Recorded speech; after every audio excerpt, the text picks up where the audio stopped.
మాజీ సీఎస్ సోమేష్ కుమార్ కు తెలంగాణ సిఐడి పోలీసులు బిగ్ షాక్ ఇచ్చారు.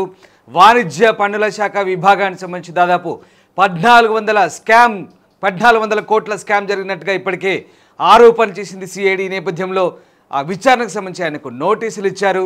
దీంతో మాజీ సీఎస్ సోమేష్ కుమార్ను ప్రస్తుతం విచారణకు పిలువబోతున్నారు సిఐడి పోలీసులు. నకిలీ ఇన్వాయిస్లు, బోగస్ ఇన్వాయిస్లు సృష్టించి దాదాపు 1400 కోట్ల కుంభకోణానికి పాల్పడ్డట్లుగా సిఐడి ఆరోపిస్తుంది. ఈ మేరకు వాణిజ్య పన్నుల విభాగం శాఖ అధికారులు ఇచ్చిన ఫిర్యాదుతో ప్రస్తుతానికి సిఐడి అధికారులు కేసు నమోదు చేసి దర్యాప్తు చేస్తున్నారు. Bogus ఇన్వాయిస్లు సృష్టించారంటూ Somesh కుమార్పై ఆరోపణలున్నాయి.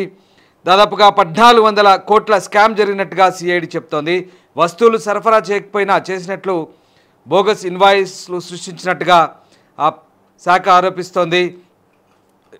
Joint commissioner Ravi ఇచ్చిన ఫిర్యాదుతో ప్రస్తుతానికి కేసు నమోదు చేశారు. మాజీ సీఎస్ సోమేష్ కుమార్తో పాటు అడిషనల్ కమిషనర్ కాశీ విశ్వేశ్వర, అలాగే డిప్యూటీ కమిషనర్ శివరాం, అలాగే ప్రసాద్లకు సిఐడి నోటీసులు ఇచ్చింది. త్వరలోనే వీళ్ళందరినీ కూడా విచారించి స్టేట్మెంట్ నమోదు చేసే అవకాశాలు సృష్టిస్తున్నాయి. మొత్తం మీద ఈ వ్యవహారం మరో కీలక మార్పు చోటు చేసుకుంది. ఇప్పటికీ కేసులో A5గా ఉన్నారు మాజీ సీఎస్ సోమేష్ కుమార్.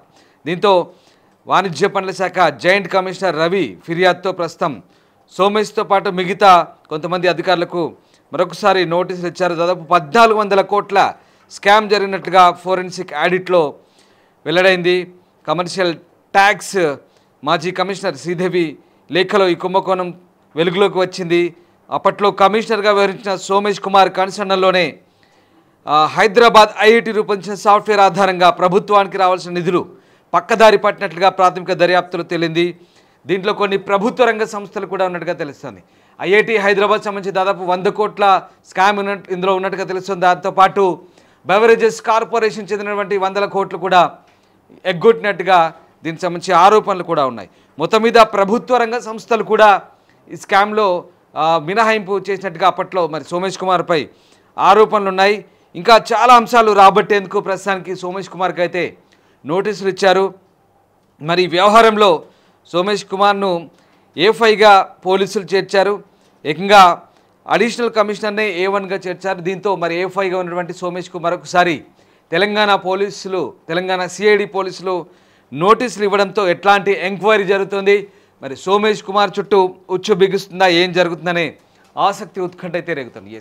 మా ప్రతినిధి శ్రీనివాస్ జాయిన్ అవుతున్నారు. శ్రీనివాస్, వాణిజ్య పన్నుల విభాగానికి సంబంధించి దాదాపు 1400 కోట్ల కుంభకోణం జరిగినట్లుగా సిఐడి పోలీసులు ఆరోపిస్తున్నారు. ఇప్పటికే సోమేష్ ఇందులో A5గా ఉన్నారు. తాజాగా ఆయనకు నోటీసులు ఇచ్చారు సిఐడి పోలీసులు. సో ఏం జరగబోతుంది? సోమేష్ కుమార్కు ఉచ్చు బిగుస్తోందా? తప్పకుండా. అంటే సోమేష్ కుమార్, మాజీ సీఎస్ సోమేష్ కుమార్ పైన చాలా రకాలైనటువంటి ఆరోపణలు ఉన్నాయి. ఇప్పటికే సోమేష్ కుమార్కు సంబంధించినటువంటి విషయంలో గతంలో మనం చూసాము. దానికి సంబంధించినటువంటి అసలు పోస్టింగ్ అనేది తెలంగాణలో లేదు. ఏపీ క్యాడర్కి సంబంధించినటువంటి వ్యక్తిని ఇక్కడ ఎందుకు ఉంచుకున్నారని చెప్పేసి హైకోర్టు మొట్టికాయలు వేసినటువంటి నేపథ్యంలో తనని ఏపీకి అటాచ్ చేస్తూ తెలంగాణ ప్రభుత్వం, అప్పటి బీఆర్ఎస్ ప్రభుత్వము, కేసీఆర్ సీఎంగా ఉన్నటువంటి ప్రభుత్వం అయితే బయటికి పంపించినటువంటి పరిస్థితి. అక్కడి నుంచి అతను అక్కడ ఏపీ ప్రభుత్వంలో జాయిన్ కాకముందుకే పూర్తిగా తన యొక్క ఐఏఎస్ పదవికి కూడా రాజీనామా చేసినటువంటి పరిస్థితిని చూసాం. ఆ తర్వాత మళ్ళీ స్పెషల్గా తెలంగాణ రాష్ట్రానికి తన యొక్క సేవలు అవసరం ఉన్నాయనేటువంటి ఒక మాట చెప్తూనే తనను ప్రధాన సలహాదారునిగా తెలంగాణ ప్రభుత్వం నియమించుకున్నటువంటి సందర్భాన్ని కూడా మనం చూసాం. అంటే ఎటు తెలంగాణ రాష్ట్రానికి సంబంధించినటువంటి విషయంలో చాలా రకాలైనటువంటి స్కాములలో అప్పటి సీఎస్ సోమేష్ కుమార్ ఉన్నారనేటువంటి ఆరోపణలు మనము చాలా రోజుల నుంచి వింటూ ఉన్నాము. అందులో భాగంగానే ఇప్పుడు వాణిజ్య పన్నుల శాఖకు సంబంధించినటువంటి ఒక స్కామ్ను అయితే మనం చూస్తూ ఉన్నాం. వాణిజ్య పన్నుల శాఖకు సంబంధించినటువంటి స్కామ్లో అసలు ఎలాంటి సరుకులను ఇవ్వకుండా, ఎలాంటి పని జరగకుండా బిల్లులను పెట్టుకొని ఆ యొక్క ఇన్వాయిస్లతోని 1400 కోట్ల రూపాయల వరకు కూడా దోపిడీ చేశారనేటువంటి, స్కామ్ చేశారనేటువంటి ఆరోపణలు అయితే వస్తూ ఉన్నాయి. దానికి సంబంధించి వాణిజ్య పన్నుల శాఖ మాజీ అడిషనల్ కమిషనర్ అయినటువంటి శ్రీదేవి ఇచ్చినటువంటి లేఖతో దానికి సంబంధించినటువంటి తీగలాగితే డంక బయటపడ్డట్టుగా ఇప్పుడు రవి ఎవరైతే వాణిజ్య పనుల శాఖ కమిషనర్ ఉన్నారో అతను ఇచ్చినటువంటి కంప్లైంట్తో దానిలో ఉన్నటువంటి 4 ఉద్యోగులు దాంతో పాటుగా ఏఫ్ఐగా సోమేష్ కుమార్ను చేర్చుతూ ఇప్పటికే సిఐడి పోలీసులు అయితే నోటీసులు అయితే జారీ చేయడం జరిగింది. దీనిలో మరి ఏం జరిగింది, ఈ 1400 కోట్ల కుంభకోణానికి సంబంధించి ఎలాంటి తప్పులు జరిగాయి, ఈ ఒక్క కుంభకోణమే జరిగిందా, ఇది 1400 కోట్ల రూపాయలతోనే ఆగిపోయిందా, పూర్తి స్థాయిలో దీనికి సంబంధించినటువంటి నివేదికలను తెప్పించుకునేటువంటి ప్రయత్నంలో సిఐడి అధికారులు ఇప్పటికే నిమగ్నమైనటువంటి సందర్భం మనం చూస్తూ ఉన్నాం. దాంతోపాటుగా సోమేష్ కుమార్కి సంబంధించి మనం ప్రధానంగా మాట్లాడుకోవాలి. మిగిలినటువంటి ఉద్యోగులందరూ కూడా సోమేష్ కుమార్ ప్రోద్బలంతోనే మరి ఈ యొక్క పనిచేశారా, ఈ యొక్క వాణిజ్య పనుల శాఖ అంటే ప్రభుత్వ రంగ సంస్థలు కూడా ఇలాంటి పనులను దోపిడీ చేశాయంటే ఇది మరి ఇంకా ప్రైవేటు వ్యక్తులకు ఒక రకంగా దొంగ చేతికి తాళం ఇచ్చినటువంటి చందాన కనబడతా ఉంది. కాబట్టి ఇంటి దొంగను మరి ఎవరు పట్టుకోలేరు అనుకున్నారా ఏంటి అనేది కూడా ఒక ప్రశ్నగా మారినటువంటి పరిస్థితి. అంటే సోమేష్ కుమారు తన యొక్క ఈ యొక్క దోపిడీకి సంబంధించినటువంటి విషయంలో, స్కామ్కు సంబంధించినటువంటి విషయంలో మాత్రము ఖచ్చితంగా చట్టపరంగా చర్యలకు సిద్ధమవక తప్పదనేటువంటి వార్తలు కూడా వస్తూ ఉన్నాయి. 1400 కోట్ల రూపాయలకు సంబంధించినటువంటి స్కామ్ ఇప్పటికైతే బయటపడింది. దీంతో పాటుగా పలు అంశాలకు సంబంధించినటువంటి విషయంలో జిహెచ్ఎంసీ కమిషనర్గా ఉన్నటువంటి నేపథ్యంలో అతను చేసినటువంటి పనులు, దాంతో పాటుగా ఇటు ధరణికి సంబంధించినటువంటి అంశంలో ఉన్నటువంటి అంశాలు, పలు అంశాలకు సంబంధించినటువంటివి కూడా సోమేష్ కుమార్కు ఉచ్చుబిగిస్తున్నట్టుగానే కనబడతా ఉన్నాయి.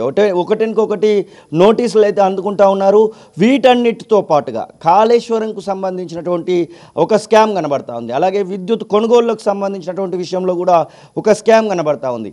ఇవన్నింటి రూపంలో మాత్రము ప్రతి ప్లేస్లో సెంటర్ ఆఫ్ అట్రాక్షన్గా మనకు కనబడేది మాత్రం ఖచ్చితంగా సోమేష్ కుమార్ అనే చెప్పుకోవచ్చు. సోమేష్ కుమార్ చుట్టే ఈ యొక్క స్కామ్లన్నీ తిరిగినాయనేటువంటి ఆరోపణలు వినబడుతున్నటువంటి నేపథ్యంలో మరి సోమేష్ కుమార్ తెలంగాణ సిఐడి పోలీసుల ముందుకు వచ్చి ఖచ్చితంగా తన యొక్క వాదనను వినిపిస్తాడా, అసలు ఈ యొక్క స్కామ్ విషయంలో తన యొక్క పాత్రను బయట పెట్టుకుంటాడా, లేదు అంటే మళ్ళీ ఏదైనా లీగల్గా తన యొక్క లీగల్ పవర్స్ను ఉపయోగించి ఎలాంటి అటెండ్ కాకుండా తను కోర్టు నుంచి ఏమైనా అవకాశం ఉందా? రేవంత్ రెడ్డిపై ఆరోపణలు చేస్తారు. గతంలో రేవంత్ రెడ్డి సీఎం కాకముందు కూడా ఇదంతా సోమేష్ కుమార్ ఆధ్వర్యంలో పెద్ద దోపిడీ జరుగుతోంది. అప్పుడు బీఆర్ఎస్ ప్రభుత్వం సోమేష్ను అడ్డు పెట్టుకొని 100 కోట్లు దోపిడీ చేస్తున్నారు, బీహార్ బ్యాచ్ అంటూ కూడా ఆయన ఆరోపించిన పరిస్థితి. తాము అధికారంలోకి వస్తే సోమేష్ను ఖచ్చితంగా విచారిస్తాం, చర్యలు తీసుకుంటామంటూ కూడా అప్పట్లో పిసిసి చీఫ్గా ఉన్న రేవంత్ రెడ్డి అప్పట్లో సంచలన వ్యాఖ్యలు అయితే చేశారు. ఇప్పుడు తాజాగా అంటే వాణిజ్య పనుల విభాగం ఇచ్చిన ఫిర్యాదుతో ఈ అంశానికి వాదనకు బలం చేకూరుతుంది అనుకోవచ్చా? ఏఫ్ఐగా ఉన్నటువంటి సోమేష్ విషయంలో ఖచ్చితంగా ప్రభుత్వం సిఐడి కఠినంగా వివరించబోతుందా? ఎలాంటి చర్యలు ఉండే అవకాశం ఉంది? నోటీసుల సారాంశం ఏంటి? ముఖ్యంగా నోటీసుల తర్వాత ఇక ఎంక్వైరీకి పిలవబోతున్నారా? పిలిస్తే కనుక ఏం జరగబోతుంది? ఎట్లాంటి చర్యలు ఉండబోతాయి?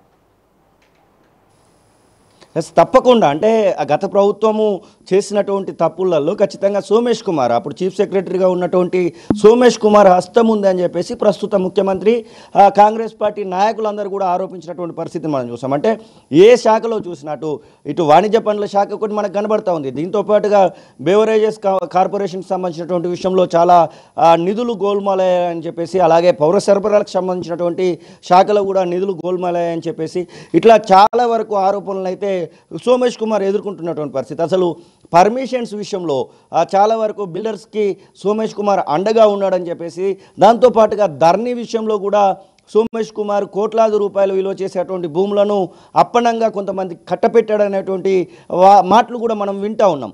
ఇప్పుడు ప్రభుత్వంలో ఉంది ఖచ్చితంగా రేవంత్ రెడ్డి సర్కారే కాబట్టి అప్పుడు ఆరోపణలు మరి వాటిని రుజువు చేసేటువంటి ప్రయత్నంలో భాగంగానే సోమేష్ కుమారు నిందితుడా దోష అని చెప్పేసి చెప్పేటువంటి ప్రయత్నంలో భాగంగానే ఈ యొక్క నోటీసులు ఇవ్వడము, అలాగే వాణిజ్య పనులకు సంబంధించినటువంటి ఈ యొక్క నోటీస్ రావడము, దానిలో ఏఫ్ఐగా సోమేష్ కుమార్ మాజీ సిఎస్ని చేర్చడము, దాంతోపాటుగా కాళేశ్వరంకు సంబంధించినటువంటి ఆ యొక్క కమిషన్స్ను ఏర్పాటు చేయడము, సోమేష్ కుమార్ను ఖచ్చితంగా అటెండ్ కావాలని చెప్పేసి కమిషన్లు అతనికి పలుమార్లు నోటీసులు ఇవ్వడము, ఇవన్నిటిని చూస్తే మాత్రం ఖచ్చితంగా అప్పుడు చేసినటువంటి ఆరోపణలను రుజువు చేసేటువంటి ప్రయత్నంలో భాగంగానే, అలాగే శిక్షించడానికి అన్ని రకాలైనటువంటి ఏదైతే అప్పుడు చేసినటువంటి తప్పులను రుజువు చేసేటువంటి ప్రయత్నంలో భాగంగానే సోమేష్ కుమార్కు నోటీసులు అనుకోవచ్చు. Ramdas. Yes, thank you, Srinivas. Thanks for the update. Yes, ఒక్కసారి మీకు కేసు నేపథ్యం చెప్పే ప్రయత్నం చేస్తాను.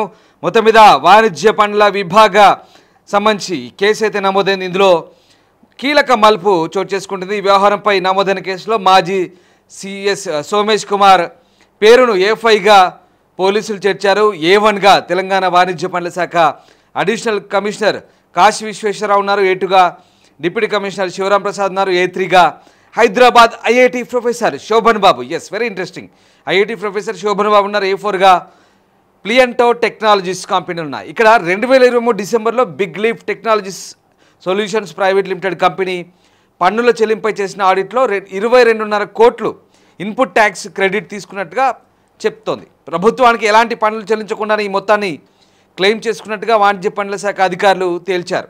ఈ వ్యవహారంపై విచారణ ప్రారంభించిన వాణిజ్య పనుల విభాగం అలాగే మరికొన్ని కంపెనీలు కూడా ఇదే పద్ధతిలో ఇన్పుట్ ట్యాక్స్ క్రెడిట్ పొంది భారీ కుంభకోణానికి తెరదీసినట్టుగా తెలుస్తోంది. అయితే ఇదంతా అప్పటి సిఎస్ సోమేష్ కుమార్ కన్సర్న్లోనే జరిగినట్లుగా అసలు వాదన. మొత్తం మీద IIT హైదరాబాద్ సంబంధించిన సాఫ్ట్వేర్ యూజ్ చేసుకొని చాలా ఇట్లాంటి క్రెడిట్స్, ఇన్పుట్ క్రెడిట్స్ ఇవన్నీ కూడా మాయం చేసినట్టుగా తెలుస్తుంది. దాంతోపాటు కొనని వస్తువులను కొన్నట్టుగా కూడా దాదాపుగా ఇన్వాయిస్లు సృష్టించి బోగస్ ఇన్వాయిస్లు ఐటీసీలు తీసుకొని 1400 కోట్లు, 1400 కోట్ల కుంభకోణానికి సోమేష్ కుమార్ తెరలేపాడంటూ ఆరోపణలు ఉన్నాయి. అంటే వీటన్నిటికి కూడా అప్పట్లో ఆ విభాగాధిపతి, కమర్షియల్ ట్యాక్స్ విభాగాధిపతి సోమేష్ కుమార్ కన్సర్న్లోనే జరిగాయనేది ప్రధాన ఆరోపణ.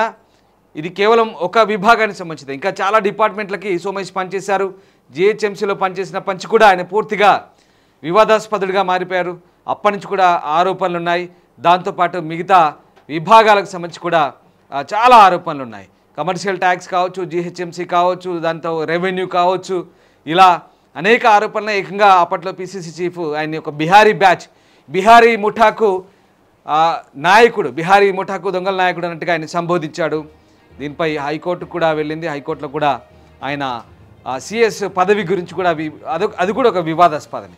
ఓవరాల్గా పదవీ కాలం అంతా కూడా 10 ఏళ్ల బీఆర్ఎస్ ప్రభుత్వంలో ప్రభుత్వ పెద్దలకు సహకరించి వాళ్లకు అండదండలతో సోమేష్ కుమార్ చాలా అవినీతికి పాల్పడ్డాడంటూ భారీ ఎత్తున ఆరోపణలు వచ్చి తాజాగా ఈ వాణిజ్య పనుల విభాగానికి సంబంధించి అయితే ఆరోపణ నేపథ్యంలో A5గా ఉన్న సోమేష్కు CID నోటీసులు ఇచ్చింది. తాజాగా మరి ఏం జరగబోతుంది, CID నోటీసుల తర్వాత పిలిచి ఎలాంటి స్టేట్మెంట్ తీసుకుంటారు, తదుపరి ఎలాంటి చర్యలు ఉంటాయని మాత్రం ఆసక్తికరంగా, ఉత్కంఠకరంగా మారుతోంది. అసలైన తొలి వెలుగు. ఫాలో వాట్సాప్ @తొలి వెలుగు official.